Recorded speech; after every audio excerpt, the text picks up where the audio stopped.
Here we go.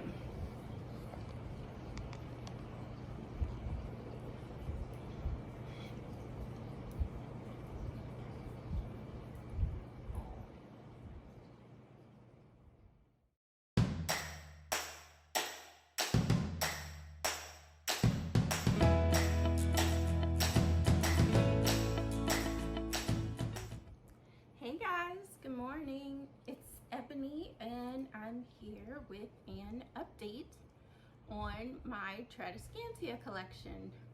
It's towards the end of summer and I felt like it would be the perfect time to show you basically the majority of the summer growth.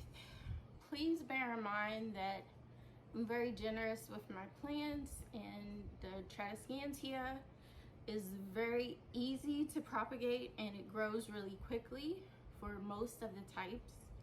So a couple of the types that I used to have, I just don't have anymore. There's two of them that just weren't cutting it, so I cut them out of my life. I'll show you a little clip of them. Anyway, so what's left are my plants and I want to show them to you. A lot of them are actually outside. I've let them stay outside this summer and they're doing really well out there. So what I'm going to do is show you a little bit of footage of the different locations where they're at, because it all started from the plants that you saw in my last update video. Okay, so let's get started. The first type that I have is the Tradescantia Purple Blush. This big old thing that's kind of hanging from one side, this started from just these little cuttings of the purple blush that I put in here. Turn it around a little bit so you can see the blush that's on the leaves. I still think this is a really beautiful plant. It does grow quite a bit. This was in a small 4-inch pot and I actually moved it to this 6-inch pot a few days ago, and now it's just going crazy. So I just wanted to give you guys a chance to see it. So this is one of them.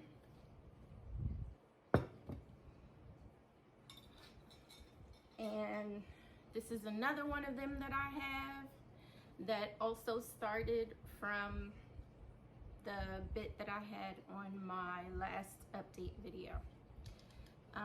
In that video, a lot of these were very small because I just received them, but I just wanted to show you the opportunity that you could have, how much of the plant that you can end up with.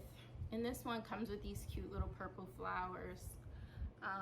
Also, this is actually the second pot. I have a whole nother pot, but I used it more for propagation, and so subsequently I ended up just getting rid of it because the way that the leaves were looking were really bad. All right, this coffee is really good.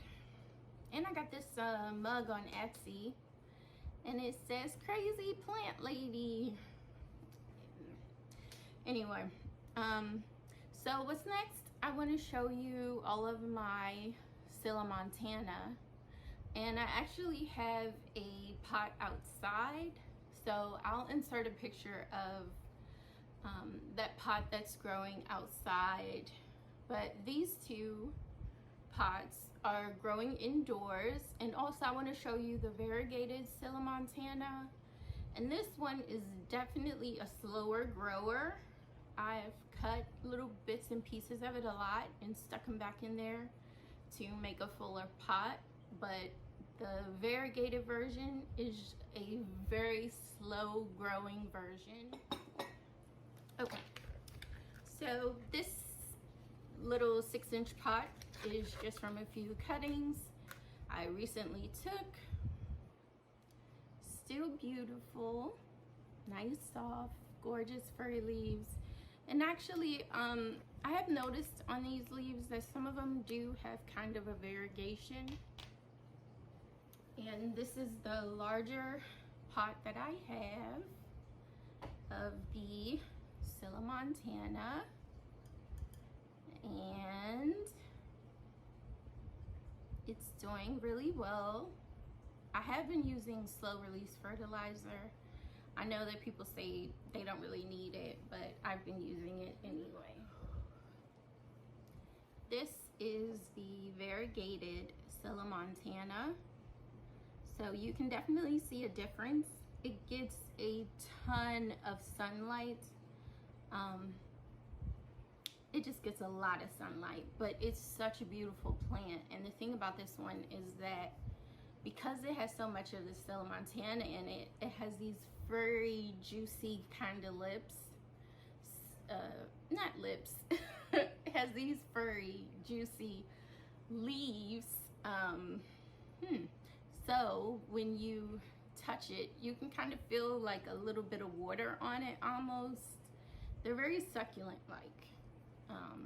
But yes, they're very pretty. And then sometimes you get ones that will give you a bit of pink. And for the most part, this one is just very easy. Like I said, it's a slow grower.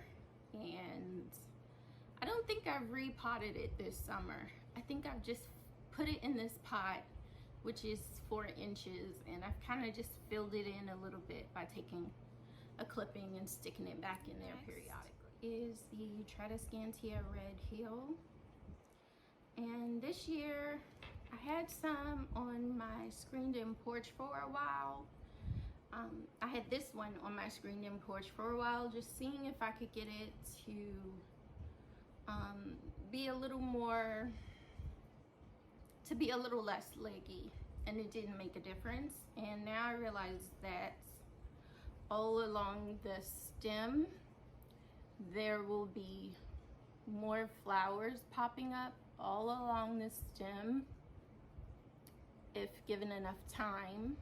And so it's not going to be very compact because it's going to have all those flowers pop up. So I went ahead and brought him in the house, and this is the biggest one that I have, and he's doing really well.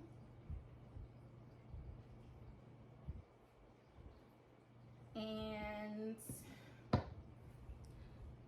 I also have a smaller 4-inch pot of it that I just put together probably last night. Okay, this is the Tradescantia Puma, aka Greenlee. And I say it with the attitude because I bought them both separately thinking they were different, but basically this is the Pale Puma. I decided to put it in this really pretty aloe vera pot, and you can see where it gets the most sun is the deepest, darkest purple. And then where I later added cuttings that hadn't gotten as much sun, they're more green. But I really like this plant. I still think it's beautiful. And of course, I love this aloe vera pot that I ordered. They said it was from Mexico, so I'm hoping it actually is, but it's just a very pretty pot. And it's a beautiful plant, so they do well together. And this is actually the only pot of Pale Puma that I have right now because I just don't have room to keep propagating Tradescantia. It was taking over my life. So I had to take a break from propagating Tradescantia for a little while. Then this is my Tradescantia Nanouk. It's the only pot that I have. I actually just made a very beautiful full pot in a 4-inch pot and gave it to a friend of mine. And I'll show you a picture of hers, but it's doing really well. I don't have any like browning or bruising on the leaves, and I can tell you how I got rid of it. If you look at Growing Succulents with Liz K, she talks about methylated alcohol and how she uses it to kill all sorts of pests. So I ordered some methylated alcohol, mixed it with some water, and sprayed it on all of these plants. And it pretty much got rid of whatever little disease or pest or whatever the situation was that was getting on these. It's gone. And so now everything is gorgeous. It just looks great, and it's much healthier, and there's no shame in showing off my beautiful Tradescantia Nanouk again. Okay, this is my Tradescantia baby bunny bellies. This actually was in a really small 4-inch pot, and I just repotted it to a 6-inch pot last night. But look how long it is now.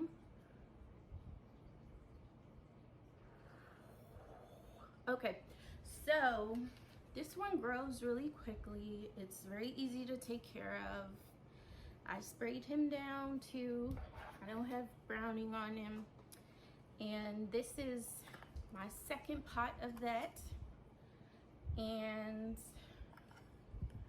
I have no idea how many pots of Tradescantia I've made this summer.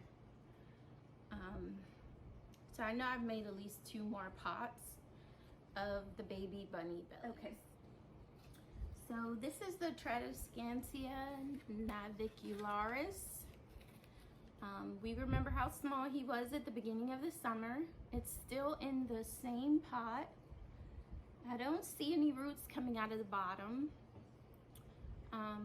So I think he's okay for now with not being repotted. But this one gets a lot of sun, and I water him whenever his leaves get soft and mushy.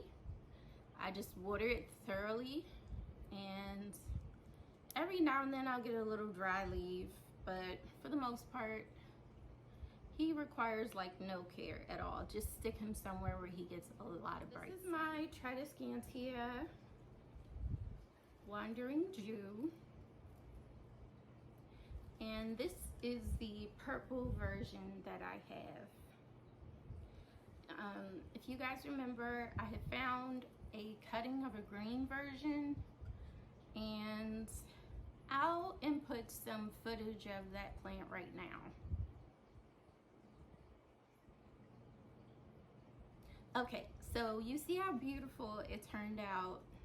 I'm giving it to a really good friend of mine because she really doesn't have any plants, and I wanted to be her,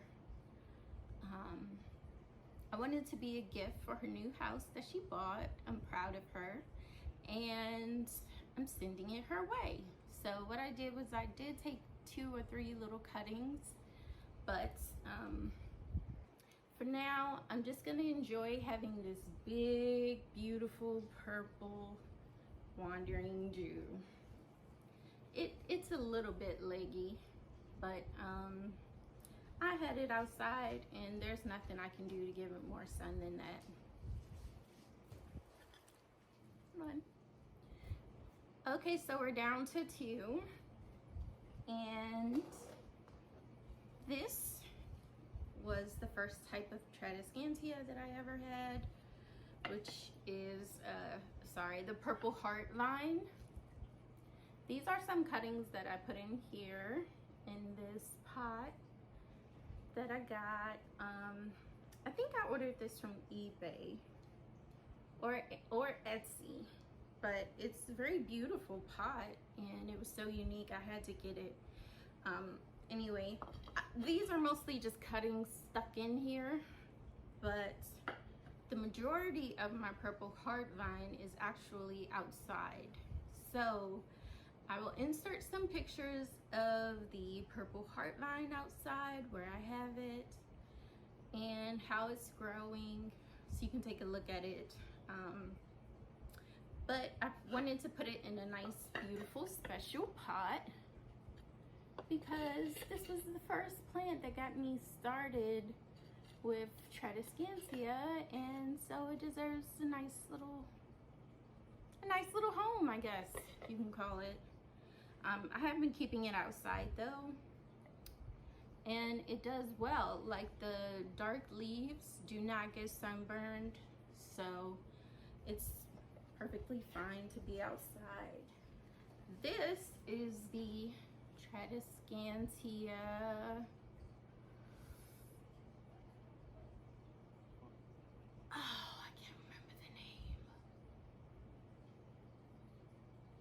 Kartuk. This is the Tradescantia Kartuk Giant.